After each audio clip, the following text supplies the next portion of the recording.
Hi everyone, എല്ലാവർക്കും ഹിമസ് വ്ലോഗിലേക്ക് സ്വാഗതം. ഇന്ന് നമുക്ക് വളരെ ട്രഡീഷണൽ ആയിട്ടുള്ളതും ഇരിക്കും തോറും ടേസ്റ്റ് കൂടുന്നതുമായ ബീഫിന്റെ പ്രിപ്പറേഷൻ ആണ് കാണാൻ പോകുന്നത്. ബീഫിന് പകരം നിങ്ങൾക്ക് ഏത് മീറ്റ് വേണമെങ്കിൽ ഇതേ രീതിയിൽ പ്രിപ്പയർ ചെയ്യാം. ഇതൊരു കാടൻ പ്രിപ്പറേഷൻ ആണ്. ഇതാണ് ഇടുക്കി സ്റ്റൈൽ ഇടിമുഴക്കി ബീഫ്. സോ ഇതെങ്ങനെ ഉണ്ടാക്കുന്നതെന്ന് കാണണ്ടേ? അതിനു മുമ്പ് ആദ്യമായിട്ടാണ് നിങ്ങൾ എന്റെ ചാനൽ കാണുന്നതെങ്കിൽ എന്റെ ചാനൽ ഒന്ന് സബ്സ്ക്രൈബ് ചെയ്യണേ.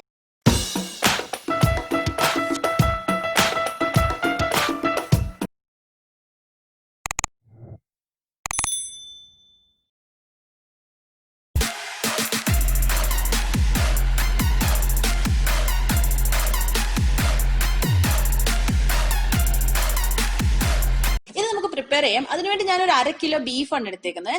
ഇനി ഇതിലേക്ക് വേണ്ടത് ഒരു 1/2 ടീസ്പൂൺ വിനാഗിരിയാണ്. ഇതൊരു ചെറിയ സ്പൂണാണ്. ഇനി വേണ്ടത് 1 ടീസ്പൂൺ കുരുമുളക് പൊടിയും 1/2 ടീസ്പൂൺ മഞ്ഞളും 1 ടീസ്പൂൺ ഉപ്പുമാണ്. ഇനി ഇത് നന്നായിട്ട് തിരുമി യോജിപ്പിക്കണം. ഇതിന് ശേഷം ഞാൻ ഇതിലേക്ക് ഇടാൻ പോകുന്ന ഒരു തണ്ട് കറിവേപ്പിലയാണ്. അതും കൂടി ഇതിലേക്ക് ഇട്ടിട്ട് നമുക്ക് കുക്കറിന്റെ ലിഡ് അടച്ചു വെച്ച് ഒരു 6 വിസിൽ വേവിക്കുക. അപ്പൊ നന്നായിട്ട് മീറ്റ് വേവും. ഇത് വേവുന്ന സമയം കൊണ്ട് നമുക്ക് ഒരു മസാലയുടെ കൂട്ട് പ്രിപ്പയർ ആക്കണം. അതിന് വേണ്ടിയിട്ട് ഒരു പിഞ്ച് കസകസ, ഒരു പിഞ്ച് പെരിഞ്ചീരകം, ഒരു ചെറിയ കഷ്ണം പട്ട, ഒരു 5-6 ഗ്രാമ്പു, ഒരു തക്കോലത്തിന്റെ പീസ്, ഒരു ഏലക്ക. ഇതൊക്കെ നമുക്ക് ഇഷ്ടം പോലെ ഇടാം. എത്ര സ്പൈസി ആയിട്ട് നമുക്ക് വേണോ അത്ര അനുസരിച്ച് ഇടാം. ഇത് ലാസ്റ്റ് ഒരു മേമ്പൊടി പോലെ ഇടുമ്പോഴത്തേക്ക് ഇതിന്റെ ടേസ്റ്റ് കൂടും. ഇപ്പൊ ഇതേ നമ്മുടെ ബീഫ് നന്നായി വെന്ത് വന്നിട്ടുണ്ട്.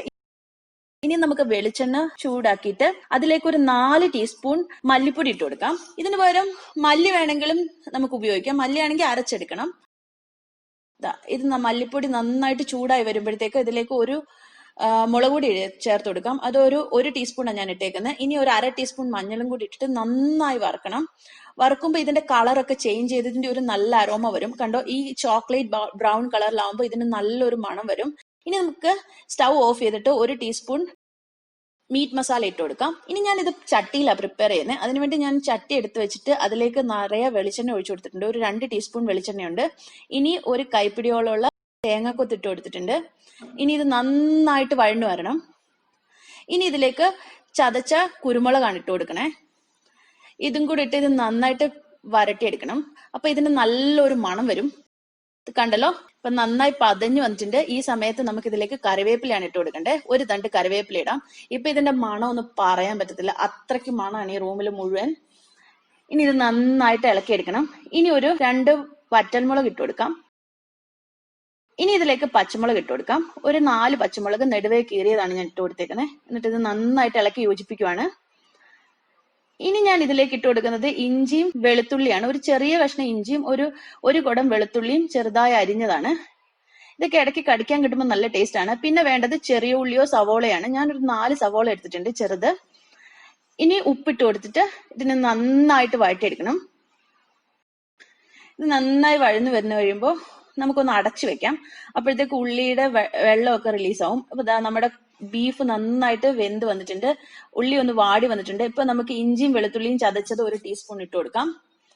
ഇനി ഇത് നന്നായിട്ട് വഴറ്റിയെടുക്കണം.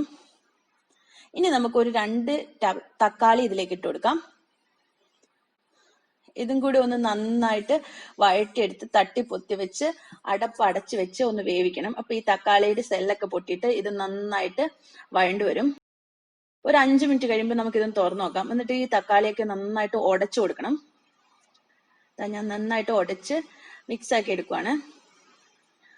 മറുവശത്ത് നമ്മുടെ ബീഫ് റെഡി ആയിട്ടുണ്ടായിരുന്നു. അത് ഞാൻ ഇതിലേക്ക് ഇട്ട് കൊടുക്കുവാണ്. ഇതും കൂടി ഇട്ട് ഇനി നമ്മൾ പ്രിപ്പയർ ആക്കി വെച്ച പൊടികളുടെ മിക്സും കൂടി ഇതിലേക്ക് ഇട്ട് കൊടുക്കണം.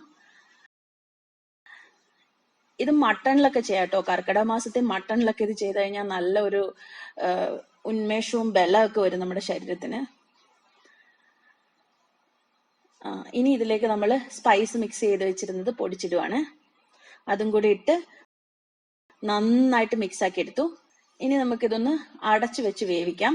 ഒരു 5 മിനിറ്റ് ഈ മസാലയൊക്കെ മീറ്റിലേക്ക് കയറുന്ന പോലെ ആക്കിയിട്ട് ഇനി ഇതിലേക്ക് താളിച്ചിടണം. 1 ടീസ്പൂൺ കടുക്, ഒരു 2 വറ്റൽമുളക്, ചെറിയ ഉള്ളി ഉണ്ടെങ്കിൽ കുശാൽ. എനിക്ക് ചെറിയ ഉള്ളി കിട്ടിയില്ല. ചെറിയ ഉള്ളിയും കൂടി ഇടുവാണെങ്കിൽ ഇതിന്റെ ടേസ്റ്റ് ഒന്നുകൂടെ കൂടും. ഇനി ഇത് നമുക്ക് ഇതിലേക്ക് ട്രാൻസ്ഫർ ആക്കാം. ഇപ്പൊ ഞാനിത് ഒരു നൈറ്റ് വെച്ചതാണ് കേട്ടോ. ഈ മീറ്റ് ഇന്നലെ വെച്ചതാണ്. ഇന്ന് ഞാൻ എടുക്കുവാണെങ്കിൽ ഇതിന്റെ നടുവ് ഒരു കുഴി ഉണ്ടാക്കിയിട്ട് അതിലേക്ക് കുറച്ച് എണ്ണ ഒഴിക്കണം. എന്നിട്ട് ഒരു കുറച്ച് കുരുമുളകിന്റെ പൊടി അങ്ങോട്ട് കൊടുത്തിട്ട് അതിനിങ്ങനെ നന്നായിട്ട് ഇളക്കി യോജിപ്പിക്കണം. അപ്പൊ അതിന് നല്ലൊരു മണം വരും. എന്നിട്ട് ഈ നമ്മുടെ മീറ്റ് എല്ലാം കൂടെ അതിന്റെ മേലേക്ക് തട്ടിപ്പൊത്തി വെക്കണം. എന്നിട്ട് ഇത് അടച്ചു വെച്ച് ഒരു 5 മിനിറ്റ് ചെറിയ സ്റ്റീമിൽ വേവിക്കണം. ഇങ്ങനെ ഓരോ ദിവസം ചെല്ലും തോറും ഈ മീറ്റിന്റെ കഷ്ണത്തിലേക്ക് ഈ മസാലയൊക്കെ പിടിച്ചിട്ട് നല്ല കിടുക്കൻ ടേസ്റ്റായി വരും. ഒരു ദിവസം കഴിക്കും തോറും നമുക്കിത് തീർന്നു പോയല്ലോ എന്ന് തോന്നും. പക്ഷേ നമ്മൾ കുറേയേറെ പ്രിപ്പയർ ചെയ്ത് വെക്കുവാണെങ്കിൽ ഒരാഴ്ചയൊക്കെ ആകുമ്പോഴത്തേക്ക് ഇതിന്റെ ടേസ്റ്റ് എനിക്ക് പറഞ്ഞറിയിക്കാൻ പറ്റില്ല. എല്ലാവരും ട്രൈ ചെയ്ത് നോക്കണം. നിങ്ങൾക്ക് ഇഷ്ടപ്പെട്ടാൽ എന്റെ ചാനൽ എനിക്ക് കമന്റ് ചെയ്യണം, ലൈക്ക് ചെയ്യണം, ബെല്ലൈക്കൺ ക്ലിക്ക് ചെയ്യാനും മറക്കരുത്. ബൈ.